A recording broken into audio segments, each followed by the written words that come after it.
Bonjour, monsieur tout le monde. Bonjour, la diaspora marocaine, la diaspora qui aime l'art du melhoun. Fن el-melhoun, bon, c'est un art et c'est aussi une pensée et une littérature et une poésie.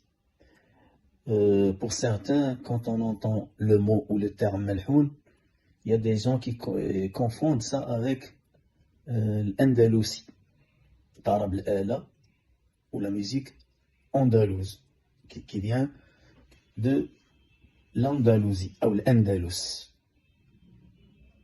Al-Firdaus al-Mafqoud kama yusamma. Non, le melhoun est purement marocain.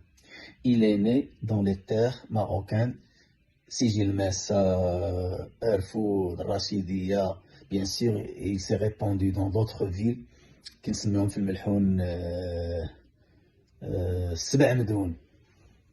Donc c'est une, je ne vais pas dire un abus de langage, mais ce terme, ça existe. Parmi ces villes, il faut citer la proximité, c'est Meknès, il y a aussi Salé, Marrakech, Esmour, Esfi, Safi, Teroudent et d'autres villes.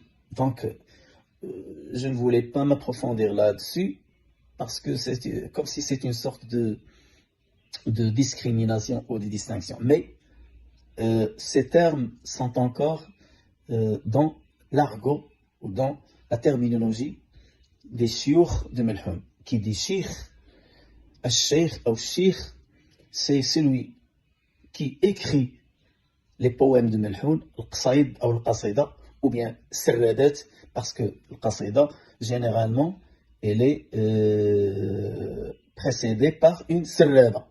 On reviendra là-dessus après.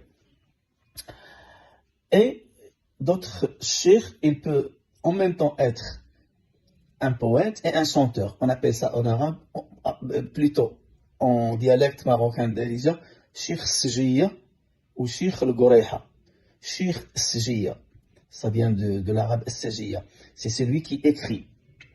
Cheikh al-Goreha, c'est celui qui chante. Yunshid, yughanni, yutrib. Ces deux dimensions peuvent être dans une seule personne, un seul cheikh. Dans les deux cas, c'est un cheikh. Ou les hommes du melhoun, ils disent que cheikh bla cheikh, jbhou khawi. Ça veut dire que si tu veux devenir un cheikh, tu dois être d'abord un disciple, un élève d'un cheikh précédent, plus grand que toi, plus expérimenté, et qui a de la valeur dans cet art et cette littérature. Donc, il y a des cheikhs qui écrivent, et il y a des cheikhs qui chantent. Et il y a des cheikhs, qui font les deux en même temps. Actuellement, on s'est ouvert sur la traduction.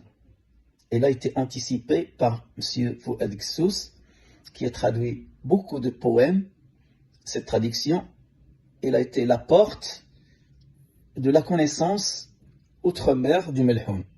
Je pense que certains passages ont été même cités ou écrits dans les manuels scolaires, entre parenthèses, français. Après lui, M. Hassan Slimani, c'était le premier qui a écrit du melhoun ou traduit du melhoun en respectant l'arod. Bon, je vais dire la métrique, je vais dire la syllabation, l'équilibrage ou l'équilibration.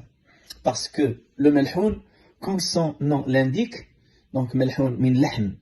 Lahm, il y a des gens qui disent que c'est la musique. Il y a des gens qui disent que ce sont des erreurs dans les paroles pour arriver à chanter.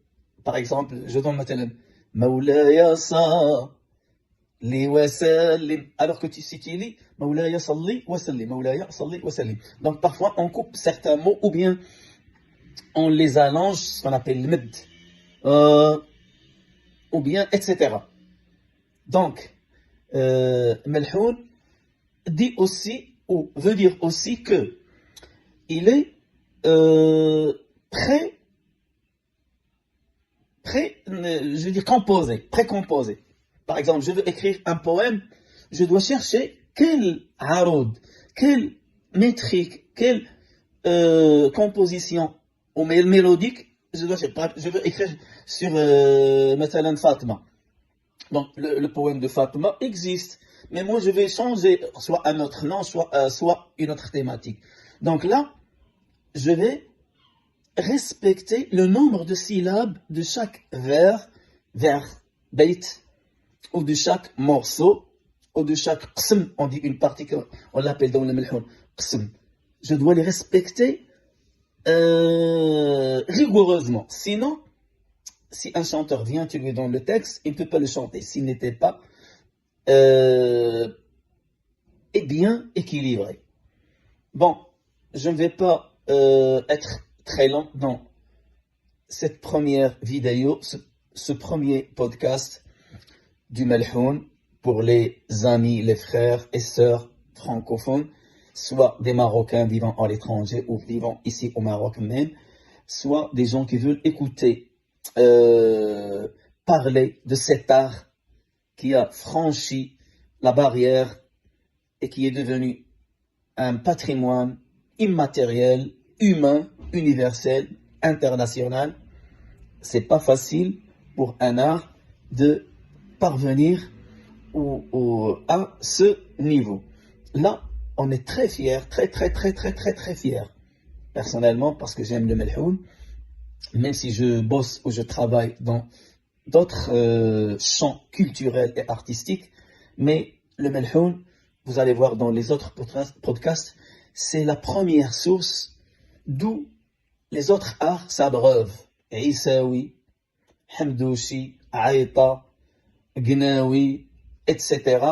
Si tu analyses ce qu'on appelle le habba, في العيطة كنقولوا الحبة c'est un petit vers, شطر من الشعر, petit vers de poésie. Je donne un exemple. Par exemple في العيطة كنقولوا بكيت عليك ما بكيت على بويا. Donc بكيت عليك ما بكيت على بويا. Donc c'est un vers qui est très touchant.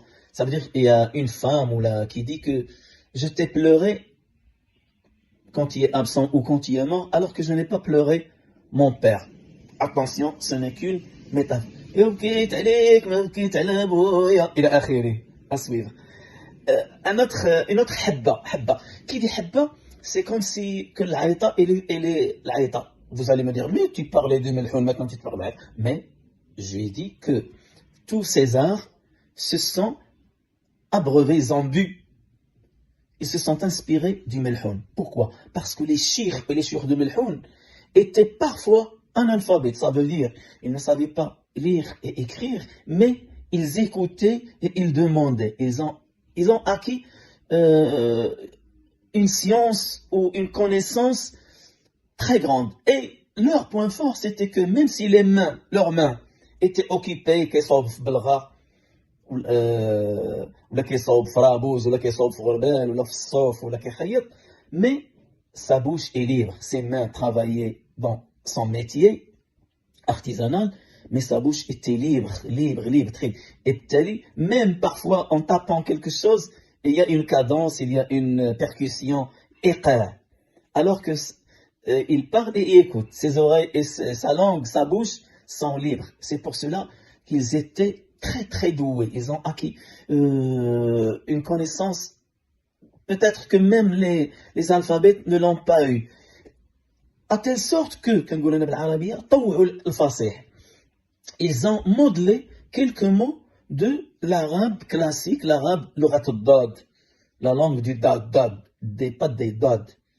Bon, je ne peux pas m'arrêter. Je voulais arrêter à 5 minutes. Je suis là dans la 12e minute. J'espère que cette introduction, ce préambule, cette entrée vous donne un aperçu sur ce qui viendra après. Parce que déjà, pour quelqu'un qui veut se nager dans la mer, déjà il a seulement les pieds dans l'eau.